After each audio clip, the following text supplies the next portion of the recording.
It was wild card weekend, and that can only mean one thing. They need a little juice. Need a lot of juice. Bring the juice. And the juice was brought in. The Texans, Ravens, Bills, and Rams all won their games handily. Meanwhile, the Eagles and Commanders had a tougher time, but got the job done.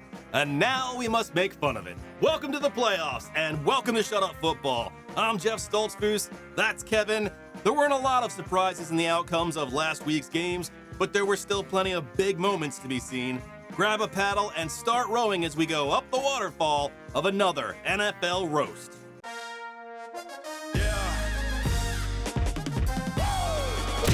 It was Justin Herbert versus CJ Stroud, and it was kind of boring.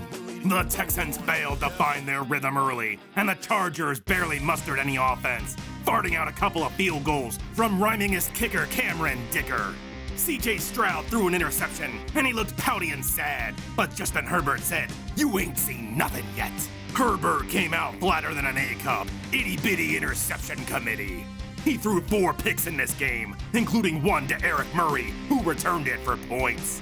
The Chargers never topped 50 yards rushing. J.K. Dobbins just assumed he was on IR again. It was like watching someone drown in ankle-deep water. This game featured top-shelf announcers with the preternatural ability to predict time itself. But that clock is now going to hit 6 minutes left. Look at me. Look at me. CBS surprised everyone by dumping Toxic Waste, also known as its fall lineup, featuring their #1 hit, A Bunch of People. Ladd McConkey went for nearly 200 yards and the Chargers' only touchdown, proving if this game just had another 6 quarters, they might still just probably lose. It was 1 step forward, 2 steps back. The extra point was blocked, and the Texans returned it for a deuce. Special teams coach Frank Ross was looking for someone to fight, or kiss, or both. He's a future HR meeting for multiple reasons. The Chargers suffered a beating on a major stage, a hard pill to swallow by a man who looks like he takes a lot of pills. The Texans move on to their next challenge, hypothermia in Arrowhead. There were no terrible towels in Baltimore, just terrible play by a struggling Steelers offense. They were blanked in the first half. They finally scored after Russell Wilson connected with failed prog rock band from the 70s Van Jefferson. They got on the board again after George Pickens got even skinnier between 2 Ravens for a walk-in score. The Steelers' ground game went for smokes and never came back. They had less than 30 yards rushing. The Ravens had slightly more, with 299. 11 of the first 12 Ravens plays were runs. Suffer the imbalance. Lamar Jackson gave them 1,000 paper cuts, and Derrick Henry hit him with a phone book. Henry ran for 2 scores and a ton of yardage, and he did it while old. Baltimore has a cannon, and I don't want to tell them how to city, but it's pointed right at their people and stuff. Rashad Bateman scored a touchdown, and his picture seemed to have caught him right in the middle of some kind of process. George Pickens looked like he was about to rob a honeybee sanctuary. We get in, we get out, we get toast. Ravens fans were ecstatic. They brought out the gimp. Fans were chanting MVP, and Jackson had to tell the good people of Baltimore to shut the fuck up. Mike Tomlin said he's trying to weaponize his playoff failures. Good news, Mike. You just got more ammunition. Mac Hollins showed up to this game dressed like Fred Flintstone for some reason. Yeah, whatever do. Have a great day. Quarterback that sounds like a boner pill. Bo Nix led his team down the field on the opening drive and scored. Troy Franklin for 6. Dance, you uncooked stick of spaghetti. Were the Broncos about to shock the world? They were not. Instead, they woke a sleeping giant that immediately euthanized them with their pillow. James Cook, touchdown. Ty Johnson, touchdown. Curtis Samuel, who I thought was a shampoo salesman in Tulsa, touchdown. The Broncos had to resort to subterfuge, putting Nick Bonito in dresses and faking punts for first downs. Only then to punt again anyway. The Broncos offense was putting a jigsaw puzzle together on a tilt-a-whirl. Even their field goals got slapped down by the football gods. Will Lutz? Lutz not. Oh! Congratulations to Jim Nantz for 500 NFL games. No one describes what we're actively looking at better than you. Sean McDermott looks like a guy who's a real hard ass about HOA rules. Mac Hollins was flagged for taunting after he stepped over a guy. What a yabba dabba douche. Oh, what a lovely day to watch my beloved Eagles in the playoffs. Who's on the call? I'm fired up. Philly fans are fired up. Let's go. Aw, son of a...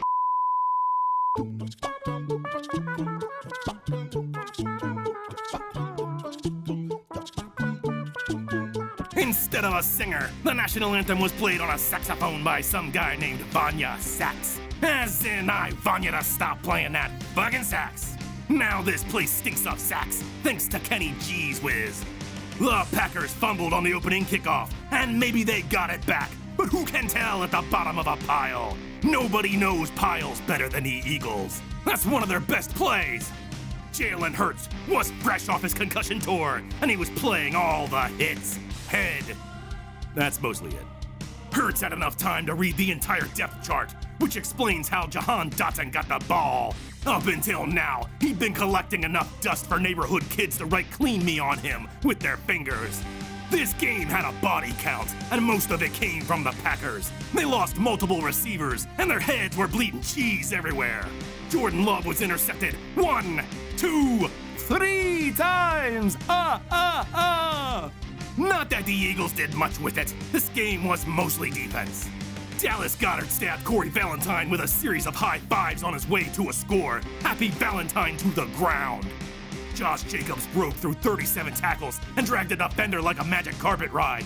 He scored soon after for the Packers' first touchdown. Meanwhile, A.J. Brown started a book club on the sideline. I haven't seen too many people read books. No shit, Captain Crypto. I hardly expected an anecdote about how Gronk made it past the cover of a Highlights magazine. They dove deep into the storied history of these two franchises, showing a picture of Eagles legend Chuck Bednarik smoking a cigar, a cigarette, and surprisingly a pipe in an unconventional manner just below frame. Bednarik played both ways, and if I had to guess between the two, I would have said Brady was more likely. Saquon Barkley finally broke free in the final seconds, but he slid to end it. A classy move. And let's not give any false impressions that this game was lopsided. It was Jayden Daniels' first playoff appearance, and he was getting tossed like a salad. I can see my house! He found De'Ami Brown for the game's first touchdown. Reffy wants uppy. Baker Mayfield played his head-butting heart out, crashing through defenders like a drunk uncle on Thanksgiving. He leaves it all on the field, and by it, I mean short-term memories. Coach Bowles was given stage directions like a GPS on crack. Getting out of the pocket to his left, to our left, his left, our left, his right. Last time he gave me directions somewhere, I ended up in the ocean. Mike Evans stretched for the first down, using every inch of his body. See? Combine measurements do matter. The Bucs were in the driver's seat, but unfortunately, Baker Mayfield dove ass first onto the gear shift, fumbling the handoff back to the Commanders at the 14-yard line. Damn it, Baker! I've seen cleaner exchanges emptying a porta potty.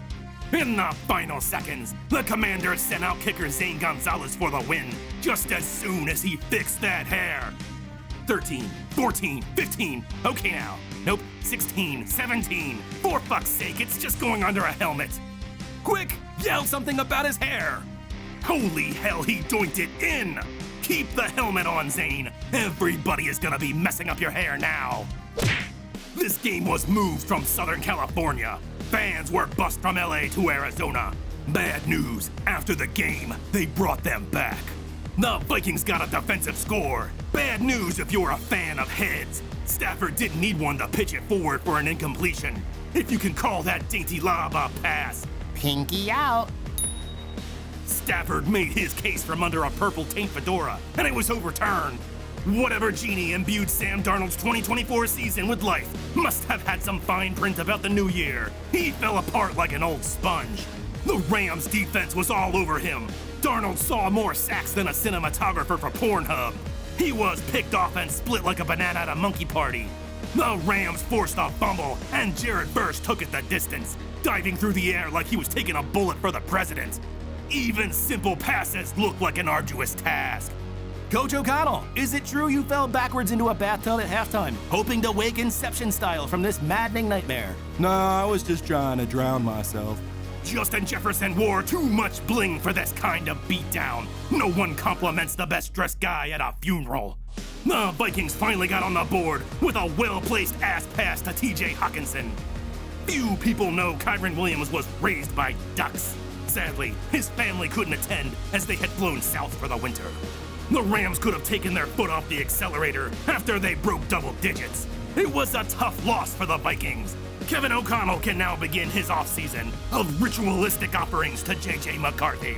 I assume he'll start with small birds and work his way up to Jalen Nailor. It's off to the next round for Chris Shula and whatever barber pranked him. There's no soft pretzel of the week this week. That is a regular season thing, not a postseason thing, which is something I arbitrarily decided just a second ago, and I plan to stand by that. Thanks for watching Shut Up Football. We'll see you next week. Peace! Check the mic and make sure it sound right, boys.